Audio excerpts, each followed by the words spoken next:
Olá, estudante! Tudo bem com você? Sou a professora Natália, da disciplina de Geografia do segmento EJA, do 6º e do 7º ano.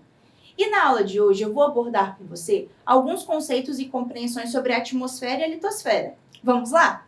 E para os professores e professoras que estão nos acompanhando, o objetivo da aula está voltado a compreender os conceitos e termos referentes à biosfera e às camadas da Terra, analisando os principais relevos terrestres, tendo como objetivo de aprendizagem construir um conjunto de conhecimentos referentes a conceitos, procedimentos e atitudes relacionados à geografia que permita aos jovens e adultos conhecerem o mundo atual em sua diversidade, favorecendo a compreensão de como as paisagens, os lugares e os territórios se constroem, com o eixo temático do mundo do trabalho. Objetivos entendidos, então vamos começar a aula. Mas antes, não se esqueça de escanear o QR Code que está na sua tela e garantir a sua presença na aula de hoje. É muito importante a sua participação e sua interação na aula. Agora uma pergunta para você. Já percebeu como todos os seres humanos, animais e vegetais estão vivendo em conjunto no mundo? Estão existindo juntos? Essa coexistência dos diversos seres e dos elementos naturais da Terra compõe a biosfera. A biosfera é a esfera da vida, onde todos os elementos vivos e naturais estão presentes. E é nessa biosfera que está presente a hidrosfera, a atmosfera e a litosfera. A porção da litosfera compõe todas as formas de água existentes no planeta, principalmente os oceanos, os rios, entre outros. Já a atmosfera é a camada da Terra onde estão presentes os gases responsáveis pela vida dos seres vivos, além de possuir camadas protetoras para a radiação direta do Sol no planeta, mantendo a temperatura adequada e equilibrada para todas as formas de vida existentes. A atmosfera ela é dividida em 5 camadas invisíveis, que diferem entre si pela sua temperatura, sua presença ou concentração de gases, como por exemplo oxigênio e hidrogênio, entre outras características. A primeira camada é a troposfera, onde há maior quantidade de gases, como oxigênio, hidrogênio e nitrogênio, gases esses que são indispensáveis para a vida humana. E é por isso que essa camada está mais próxima da superfície da Terra. Além de ser também a camada onde ocorrem os fenômenos de precipitação e de formação de nuvens, onde grande parte das espécies de aves voam e onde transitam os aviões, por exemplo. A camada da estratosfera é onde se encontra a famosa camada de ozônio, que bloqueia os raios solares diretos vindos do Sol de alcançarem a superfície terrestre, servindo como uma espécie de filtro solar da Terra.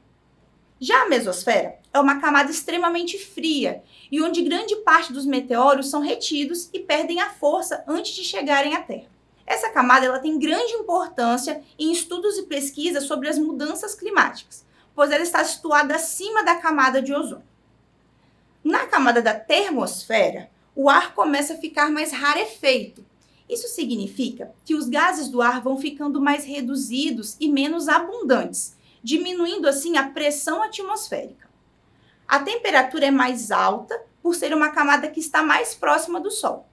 E os ventos solares nessa camada são redimensionados para os polos do planeta e contribuem para a formação da chamada aurora boreal, que nada mais é que um fenômeno visual que pode ser observado nos céus à noite, em áreas polares ou áreas muito frias do planeta, e que forma um lindo espetáculo no céu, colorido e luminoso. A exosfera é a última camada e a mais distante da superfície da Terra, que diferencia a atmosfera do espaço sideral. Lá as temperaturas são muito altas, porém o calor não se propaga, devido ao ar ser ainda mais rarefeito. Nessa camada é onde orbitam os satélites espaciais responsáveis por transmitir informações climáticas, além de fornecer os dados geográficos para navegação e GPS. É interessante observarmos como trabalhos e projetos criados por cientistas, engenheiros, geógrafos e diversas outras profissões ligadas às tecnologias são muito importantes e contribuem para a criação de novas tecnologias da informação e da comunicação, inclusive as que já temos hoje. Mesmo sendo tecnologias comuns no cotidiano de muitos de nós, elas são recentes do ponto de vista histórico e que envolveram e ainda envolvem muitas pesquisas e aperfeiçoamento de normas e técnicas para serem criadas. Como no nosso dia a dia, quando precisamos chegar a algum endereço que não conhecemos e utilizamos o GPS do celular, quando pedimos um transporte ou comida por aplicativo, ou até mesmo com o interesse cada vez mais real e concreto do ser humano explorar outros planetas e promover, por exemplo, turismo na Lua. Isso já deixou de ser uma ideia tão futurista atualmente, desde que grandes donos de multinacionais resolveram investir em pesquisas, técnicas e tecnologias para concretizar esse feito. E falando em tecnologias, se você ainda não garantiu a sua presença na aula de hoje, não se esqueça de escanear o QR Code que está na sua tela. É só apontar a câmera do celular para o QR Code e preencher as informações, ok? Já tratamos da atmosfera e agora está na hora de falarmos sobre a superfície em que vivemos, onde nos relacionamos, vivemos e modificamos, e que também coexistimos, que é a litosfera. A litosfera é a camada mais externa da Terra e onde estão presentes o solo, os relevos e tudo que habita na superfície. Os relevos são as diversas formas que podem moldar a superfície da Terra.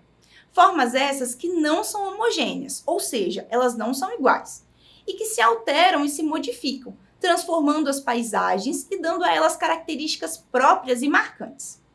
Dos principais relevos existentes no Brasil, nós podemos destacar as planícies, os planaltos, as depressões e as cadeias de montanhas. As planícies, elas são as áreas mais baixas e mais planas da superfície, com aproximadamente 200 metros, que se formam através do acúmulo de sedimentos desagregados vindo de rochas que estão em áreas mais elevadas e que se deslocam para as áreas de relevo mais baixos.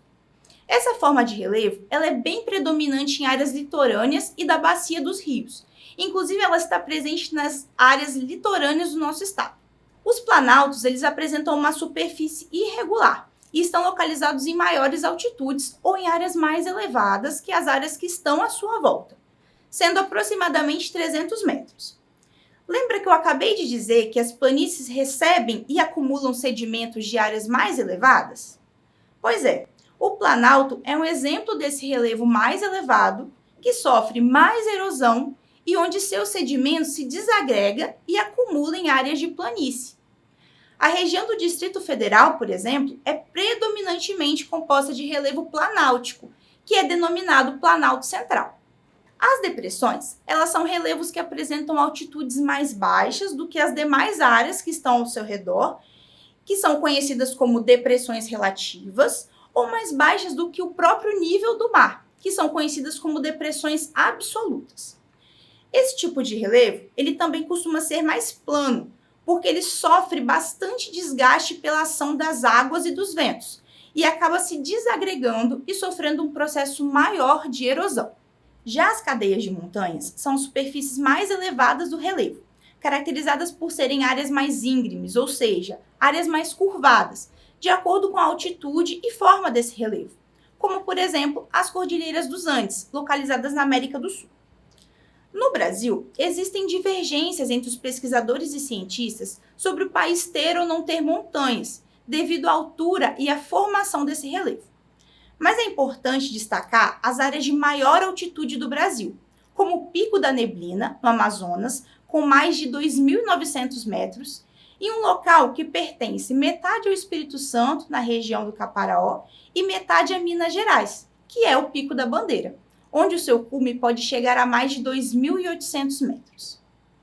Agora vamos fazer alguns exercícios para fixar o conteúdo estudado hoje? Bora lá! Atividade 1. Sobre as camadas da atmosfera, é correto afirmar: 1. A camada de ozônio encontra-se na estratosfera. 2. A troposfera é uma camada muito importante, pois é com ela que os habitantes da Terra estão permanentemente em contato e é nela que se formam os ventos, as nuvens e a chuva. 3. Na troposfera há pouca quantidade de gases, sendo uma camada mais fria e com ar rarefeito. Assinale a alternativa correta. Letra A. As afirmativas 2 e 3 são verdadeiras. Letra B. Apenas a afirmativa 1 é a verdadeira. Letra C. As afirmativas 1, 2 e 3 são verdadeiras. Ou letra D. Nenhuma alternativa é verdadeira. Vou dar 30 segundos para vocês responderem a questão.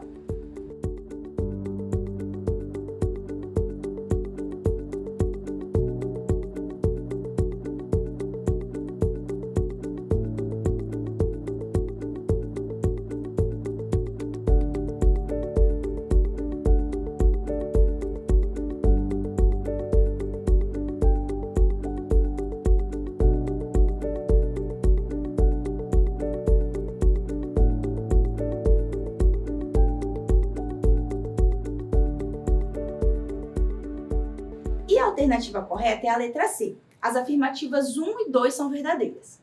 A afirmativa 3 ela está incorreta porque a troposfera ela é composta por muitos gases que garantem a nossa vida na Terra, e não por poucos gases. Sendo assim, não é uma camada com ar rarefeito. E também não é uma camada fria, mas sim com temperatura controlada, porque é a camada que está mais próxima da superfície da Terra. Agora vamos para a próxima atividade. Atividade 2. A forma de relevo retratada na foto acima é naturalmente típica de... Letra A. Regiões de planície por estar em um relevo mais plano, com maior acúmulo de sedimentos. Letra B. Regiões de planalto, pois está em uma região mais elevada do que as áreas ao seu redor. Letra C. Regiões de planície, por ser uma região com florestas bem densas. E letra D. Depressões absolutas, pois está em um relevo abaixo do nível do mar. Vou dar mais 30 segundinhos para vocês responderem essa questão. Observem a imagem.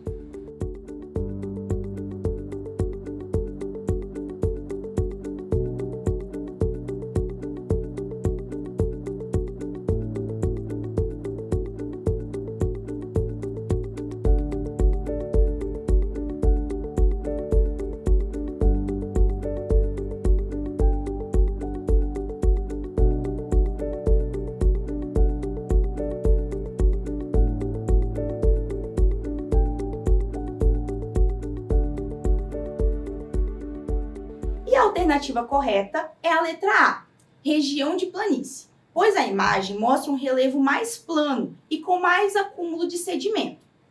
A letra B ela está incorreta porque a imagem não mostra uma região elevada. Já a letra C diz que a região é uma planície porque tem florestas densas, mas uma coisa não tem necessária relação com a outra, além da imagem não apresentar floresta. E a letra D está incorreta porque a imagem não apresenta um relevo abaixo do nível do mar, mas sim um relevo plano. E aí, conseguiu acertar as questões? Eu espero que sim. Caso tenha dúvidas, pode enviá-las pelo nosso canal oficial do Dever em Casa na TV no Instagram, @deveremcasanatv. Na aula de hoje, nós falamos sobre a biosfera, que é a esfera da coexistência da vida, e das esferas que a compõem, a hidrosfera, a atmosfera e a litosfera. Vimos que a hidrosfera é a esfera das águas e dos oceanos do planeta, que a atmosfera é composta por 5 camadas bem definidas, sendo elas a troposfera, a camada mais próxima da superfície da Terra. Além disso, compreendemos que a litosfera é toda a superfície territorial em que vivemos, e que ela apresenta relevos que compõem sua paisagem, sendo os principais as planícies, os planaltos, as depressões e a cadeia de montanha. E você, estudante, que ainda não assinou a lista de presença, não esqueça de escanear o QR Code que está na sua tela. A aula de hoje termina por aqui, mas eu espero você na próxima aula. E não esqueçam, mesmo distantes, estamos juntos!